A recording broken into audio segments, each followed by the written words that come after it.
भगवान राम के ही अस्तित्व पर प्रश्न नहीं खड़ा कर रहे थे, वे सनातन धर्म के अस्तित्व पर प्रश्न खड़ा करते थे। वे आपके अस्तित्व पर खड़ा करते थे प्रश्न, वे आपकी विरासत पर प्रश्न खड़ा करते थे। याद करिए, आज से 8 वर्ष पूर्व ये 8वां संस्करण है दीपोत्सव का, और प्रथम संस्करण में जब हम लोग आए थे, राम कथा मंडप भी छोटा था, भीड़ में उत्साह था, लेकिन एक ही स्वर गूंजता था, और वह स्वर एक ही गूंज रहा था, एक ही नारा लग रहा था। वह नारा था, चाहे वह संतों की ओर से, चाहे वह भक्तों की ओर से, एक ही नारा था कि योगी जी एक काम करो, मंदिर का निर्माण करो। एक ही स्वर गूंज रहा था, और मैंने उनको उस समय कहा था, विश्वास करिए, विश्वास करिए, ये जो दीप आपके द्वारा जलाए जाएंगे केवल दीप नहीं है, ये सनातन धर्म का विश्वास है। प्रभु राम की कृपा अवश्य बरसेगी। 500 वर्षों के बाद वे अपने धराधाम पर अपने काज को प्रारंभ करने के लिए अवश्य कृपा बरसाएंगे। आप कार्य करिए, कृपा भगवान की अपने आप बरसने वाली है, और हम सब आभारी हैं प्रधानमंत्री मोदी जी के, जिनकी दूरदर्शी सोच के कारण 5 अगस्त 2020 को जब दुनिया कोरोना महामारी के सामने पस्त थी, तब भारत के यशस्वी प्रधानमंत्री अयोध्या धाम में आकर के अपनी विरासत के प्रति कृतज्ञता का भाव व्यक्त करने के लिए अयोध्या आकर के उन्होंने राम मंदिर की आधारशिला का कार्यक्रम अपने कर कमलों से संपन्न किया था। और यह वर्ष अयोध्या के लिए अद्भुत है, अनुपम है, अलौकिक है, अद्वितीय है। जब इस वर्ष 22 जनवरी 2024 को अयोध्या धाम में 500 वर्षों का इंतजार समाप्त करके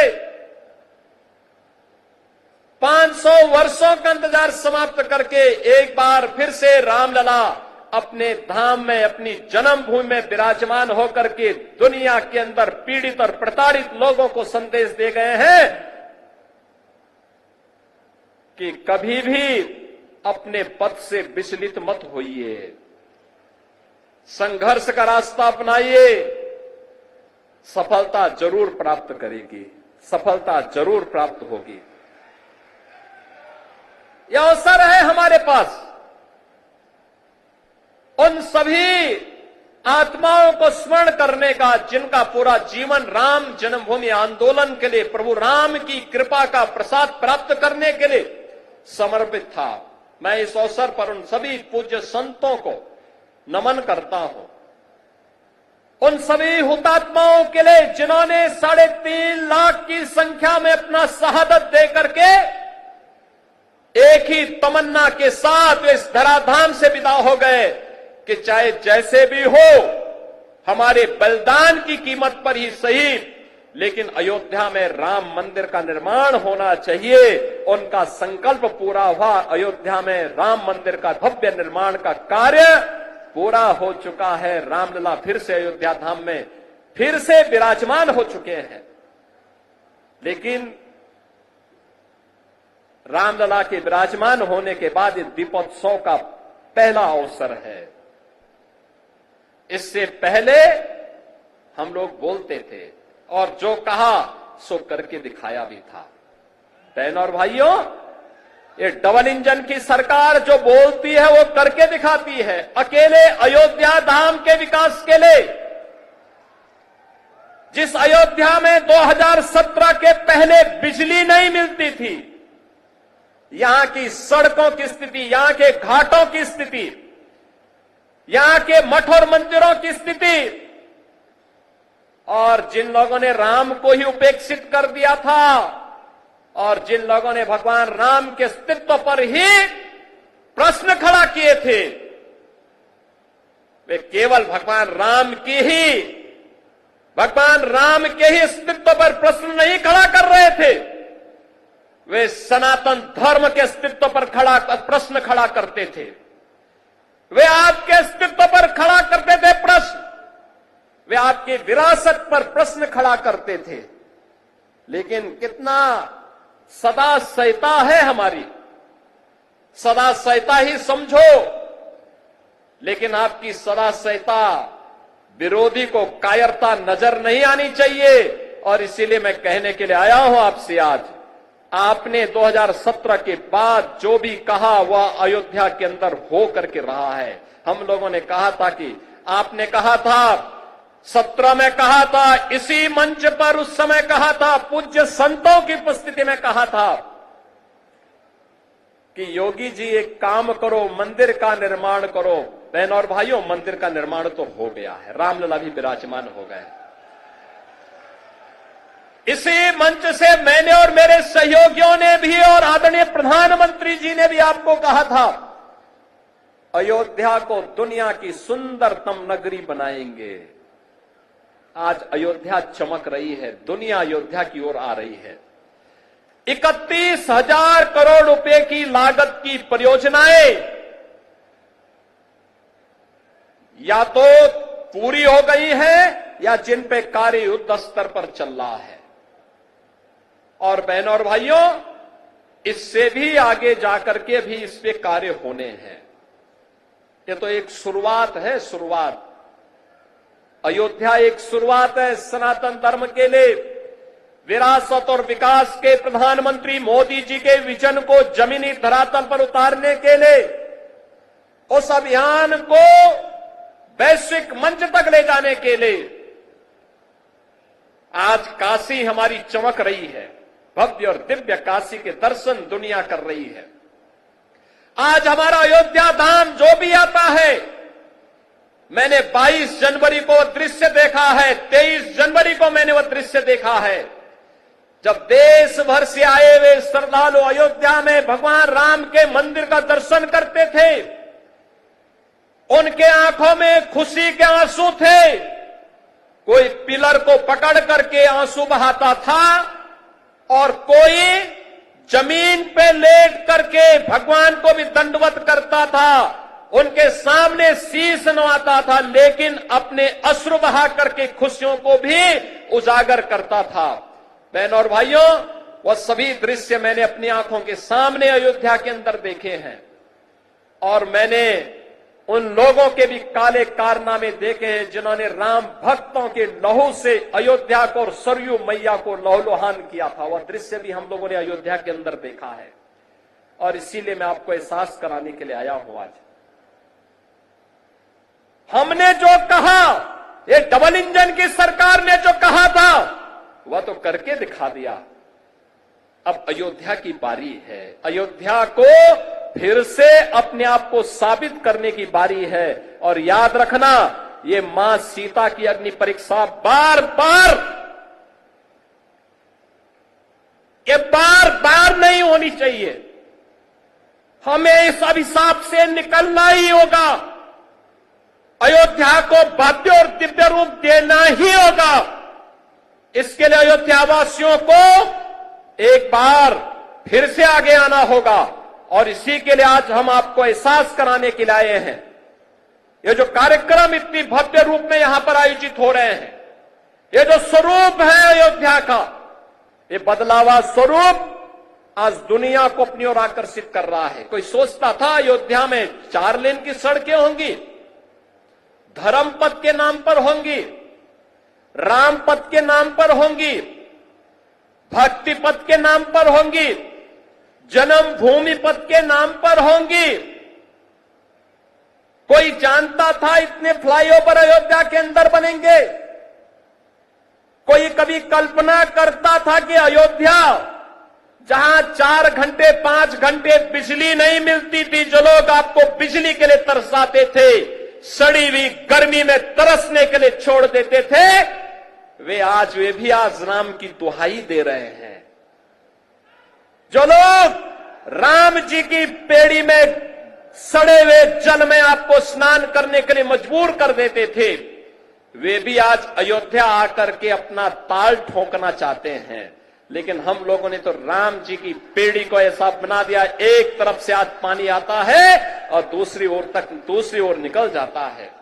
ऐसे लगता है जैसे हरिद्वार की राम जी की पेड़ी आज हर जी की पेड़ी बनकर के यहां के भक्तों को तार रही हो।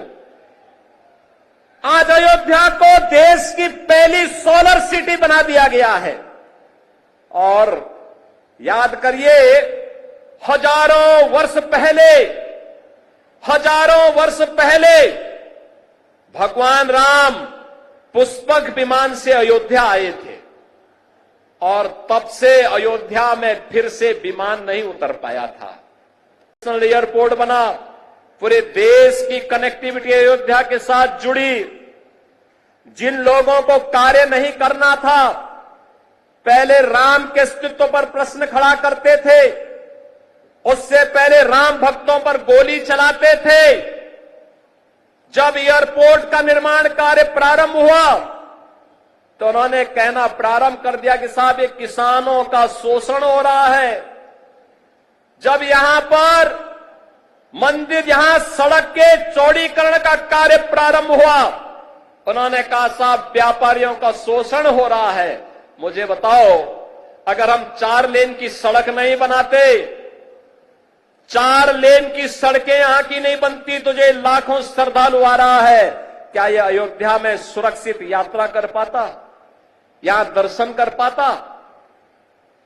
क्या अयोध्या में इतना इंफ्रास्ट्रक्चर आजादी के बाद जिन लोगों ने प्रदेश में और देश में शासन किया, उन्होंने क्या इस प्रकार का इंफ्रास्ट्रक्चर दिया था क्या कि यहां पर लाखों श्रद्धालु आकर के दर्शन कर पाता? एवरेज 1 लाख श्रद्धालु वर्तमान में है और पीक सीजन में यह 5 लाख और कभी कभी 35 लाख तक पहुंचता है। बहनों और भाइयों, यह जो कार्य हुआ है, जिन लोगों को नहीं करना था वे प्रश्न पहले खड़ा करते थे आपके अस्तित्व के लिए, राम भक्तों पर गोलियां चलाते थे। और आज जब विकास हो रहा है तो विकास में किसी प्रकार से बैरियर बनना है, लेकिन अयोध्या को छेड़े बगैर हम लोग इन बैरियर्स को भी हटा रहे हैं। ये बैरियर भी हट रहे हैं, ऐसे ही हट रहे हैं जैसे उत्तर प्रदेश को माफिया से मुक्त करके उत्तर प्रदेश को एक सुरक्षित प्रदेश बनाया गया है। सनातन धर्म के बैरियर को भी, सनातन धर्म के मार्ग के बैरियर भी हटाने हैं। जो लोग सनातन धर्म पर बार बार प्रश्न खड़ा करते हैं, उनको मैं बोलना चाहता हूं, सनातन धर्म ने कभी किसी का अहित नहीं किया, किसी का अहित नहीं किया, सबको गले से लगाया। दुनिया की कोई ऐसी जाति, कोई ऐसा मत, संप्रदाय, सेक्ट नहीं जिसकी विपत्ति के समय सनातन धर्मावलंबियों ने उन्हें शरण देकर के फलने फूलने आगे बढ़ने का अवसर न दिया हो। विश्व मानवता आज भी इसके प्रति कृतज्ञता ज्ञापित करती है। लेकिन इस सेकुलरिज्म के नाम पर राजनीति करने वाले लोग आज सनातन धर्म पर कुठाराघात करके न केवल सनातन धर्म और भारत की आत्मा को लौलुहान करने का कार्य कर रहे हैं, बल्कि इसके नाम पर भारत के अंदर आतंकवाद और नक्सलवाद को लोग बढ़ाना चाहते हैं। क्या नक्सलवाद और आतंकवाद को हम बढ़ावा देना देंगे? फिर भगवान राम के 14 वर्षों के वनवास का परिणाम क्या है? और फिर बजरंगबली का मतलब क्या है?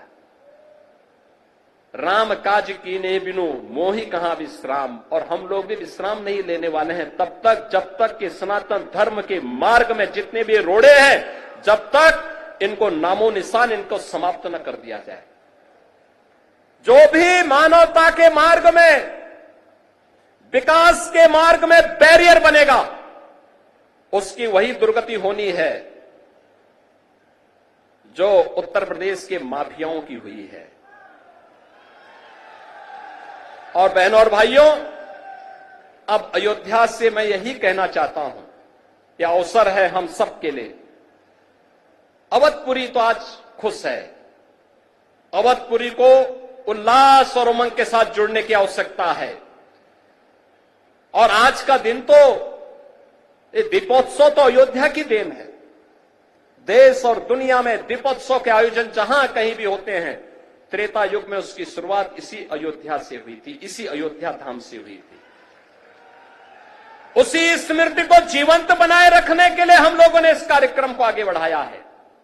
और उसी स्मृति को जीवंत बनाए रखने के लिए तुलसीदास जी ने भी कहा कि अवधपुरी प्रभु आवत जाने, भये सकल शोभा के खाने। यानी आज प्रभु आए हैं और यहां पर तो 22 जनवरी 2024 को प्रधानमंत्री मोदी जी के कर कमलों से जब रामलला का विराजमान हुआ था, अयोध्या धाम उसी प्रकार से जगमगा रहा था। और अयोध्या धाम ही नहीं, दुनिया के अंदर जहां कहीं भी सनातन धर्मावलंबी था, वह सर्वत्र सर्वत्र इसकी प्रशंसा हो रही थी, हर्षोल्लास के गान हो रहे थे, सर्वत्र लोग नतमस्तक थे इस बात को लेकर के कि वास्तव में भारत ने अपने लोकतंत्र की ताकत का एहसास दुनिया को कराया है। न्यायपालिका का फैसला, एक मजबूत सरकार कैसे उसको मजबूत तरीके के साथ शांतिपूर्ण और सौहार्दपूर्ण तरीके से जमीनी धरातल पर उतारती है, अयोध्या में राम मंदिर का निर्माण और रामलला का विराजमान होना इसका एक अप्रतिम उदाहरण है। और इसलिए यह कार्य यहां पे हो चुका है क्योंकि प्रभु ने स्वयं कहा है, अयोध्या के बारे में तो भगवान राम ने स्वयं कहा है कि यद्यपि सब वैकुंठ बखाना, वेद पुराण विदित जुग जाना, अवधपुरी सम प्रिय नहीं सोहु, यह प्रसंग जानहि को।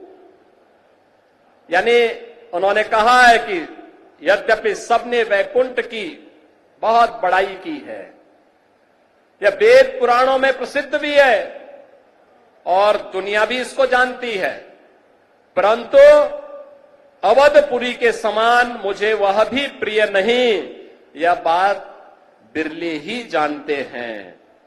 क्योंकि जन्म भूमि मम पुरी सुहावनी, उत्तर दिशि बह सरजू पावनी। क्योंकि यह सुहावनी पुरी मेरी जन्म भूमि है। आप याद करिए, यह रामायण कहता है, यह हमारा रामचरितमानस कहता है, लेकिन जो लोग राम के अस्तित्व पर प्रश्न खड़ा करते थे, इन जन्मांतों को कभी ये दिखाई नहीं दे रहा था। ये राम के अस्तित्व पर प्रश्न खड़ा करते थे, कहते थे कि क्या अयोध्या में ही राम ने जन्म लिया है। ये प्रश्न खड़ा करते थे। ये प्रश्न केवल राम के लिए नहीं था, इस सनातन धर्म के लिए था, आपके लिए था, आपकी विरासत के लिए था, आपके पूर्वजों के लिए था। और तब भी हम मौन बने रहे। अति प्रिय मोही यहां के बासी, मम धामदा पुरी सुख राशि।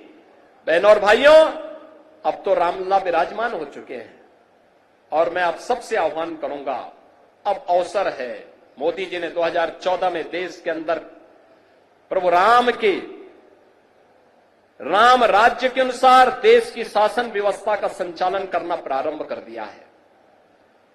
आपने देखा होगा, कल ही प्रधानमंत्री मोदी जी ने 70 वर्ष से ऊपर के प्रत्येक बुजुर्ग के लिए 5 लाख रुपए की आयुष्मान भारत की स्वास्थ्य बीमा की व्यवस्था को भी जारी किया है। यानी सबको स्वस्थ रखने के लिए मुफ्त में 5 लाख का एक कार्ड हर 70 वर्ष से ऊपर के बुजुर्ग को प्राप्त हो जाएगा।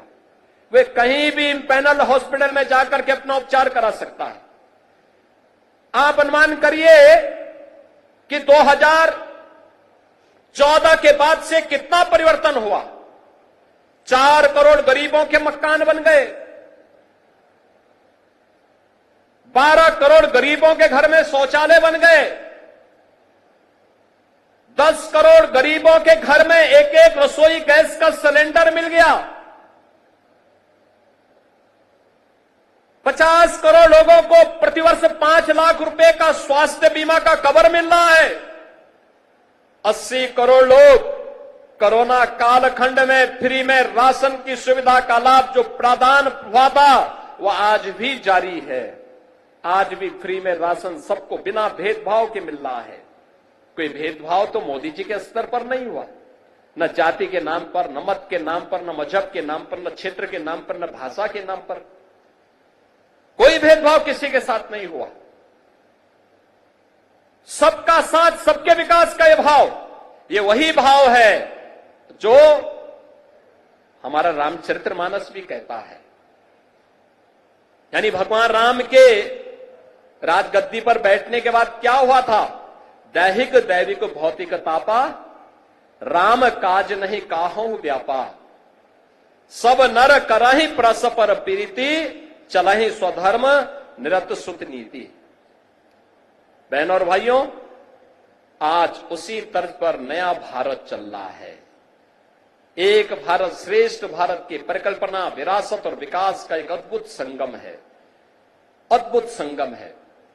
और हम सब भारतवासियों की जिम्मेदारी बनती है। उत्तर प्रदेश देश की आबादी का सबसे बड़ा प्रदेश है। ये 25 करोड़ की आबादी अगर आगे बढ़ेगी, भारत आगे बढ़ेगा, भारत का विकास आगे बढ़ेगा। और विरासत और विकास के इस अद्भुत समन्वय के लिए ही आज यह प्रयास प्रारंभ हुआ है। कहीं काशी में, कहीं अयोध्या में, कहीं मथुरा वृंदावन में, कहीं बरसाना में, कहीं कुशीनगर, कपिलवस्त और श्रावस्ती में, संकिसा में, कौशाम्बी में, ये सर्वत्र इस प्रकार के विकास के कार्य, विरासत का संरक्षण करते हुए निरंतर चल रहे हैं। ये निरंतरता जारी रहेगी। नैमिषारण्य को भी हम लोग इसी भाव के साथ वैश्विक मंच पर लेके आ रहे हैं। नैमिषारण्य ये डबल इंजन की सरकार, भारत के ज्ञान की साधना की वह स्थली, जहां पर भारत का वैदिक ज्ञान लिपिबद्ध हुआ था। 88,000 ऋषियों ने कई वर्षों की साधना के बाद उसे लिपिबद्ध करने का काम किया था। आज उस नैमिषारण्य पर भारतीय जनता पार्टी के डबल इंजन की सरकार कार्य कर रही है। और वहां के साथ ही सुख तीर्थ, कोई भी भागवतकार तब तक कथा व्यास नहीं बन सकता जब तक कि सुख तीर्थ में जाकर के अपनी कथा का वाचन न कर ले। आज उस सुख तीर्थ के विकास का कार्य हो रहा है।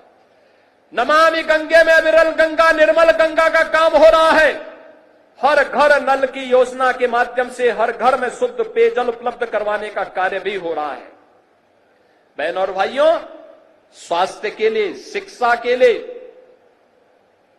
विकास के लिए, रोजगार के लिए और सुरक्षा के लिए तो कहना ही क्या है।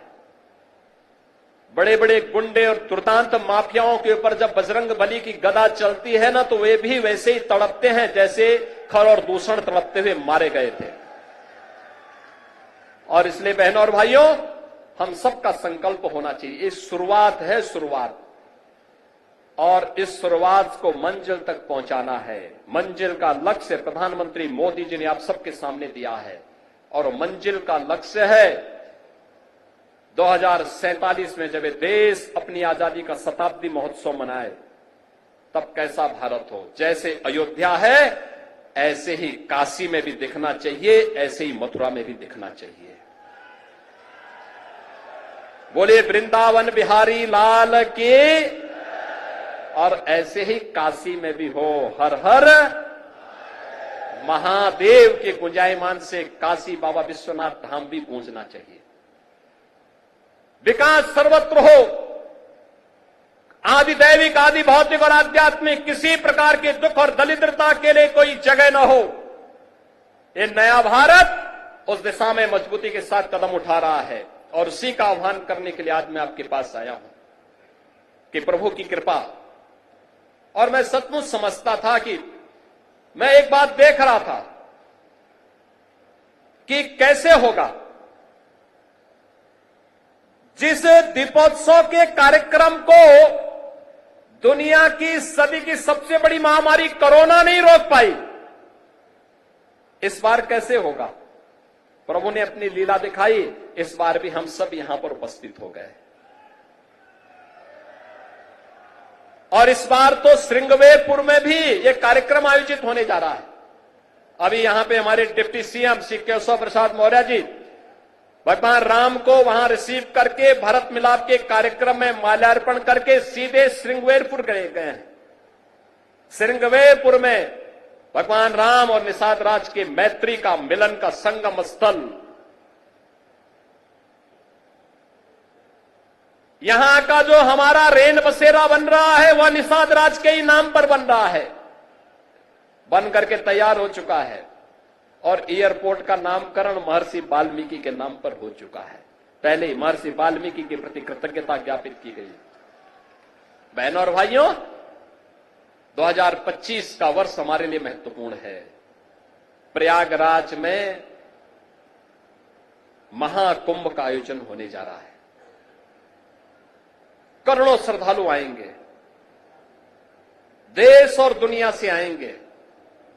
उन करोड़ों श्रद्धालुओं के लिए अयोध्या धाम को आपको तैयार करना होगा। आतिथ्य का अद्भुत उदाहरण उत्तर प्रदेश वासियों को, देशवासियों को प्रस्तुत करना है और आज उसी का आह्वान करने के लिए आया हूं। मैं आपको आश्वस्त करना चाहता हूं इस बात के लिए, विरासत और विकास का जो कार्यक्रम प्रधानमंत्री मोदी जी के नेतृत्व में प्रारंभ हुआ है, यह उत्तर प्रदेश में रुकने नहीं पाएगा, डिगने नहीं पाएगा।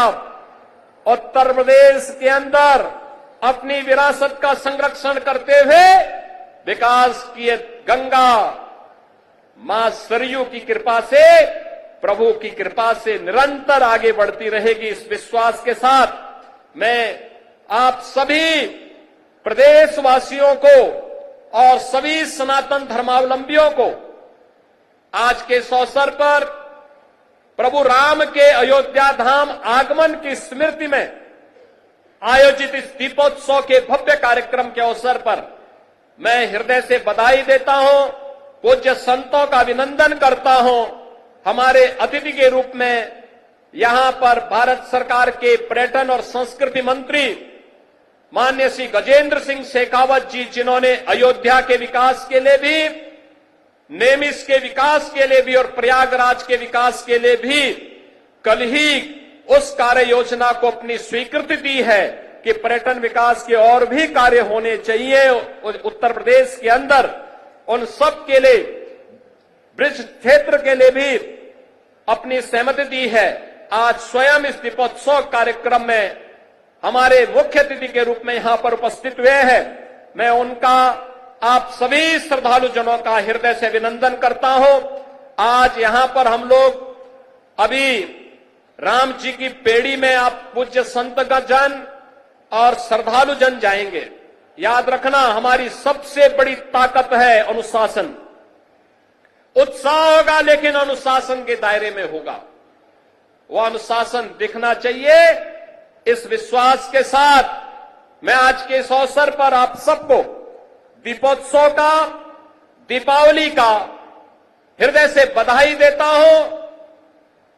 प्रभु श्री राम से ही प्रार्थना करता हूं कि आपके व्यक्तिगत जीवन में, सार्वजनिक जीवन में, पारिवारिक जीवन में खुशहाली लाएं, सुख और समृद्धि लाएं और निरंतर इस दीपोत्सव के कार्यक्रम के साथ हम सब जुड़ते रहें। आप सबके प्रति मेरी मंगलमय शुभकामनाएं, आप सबके प्रति मेरी हार्दिक बधाई और शुभकामनाएं। धन्यवाद। जय हिंद। जय जय श्री राम। जय जय श्री राम।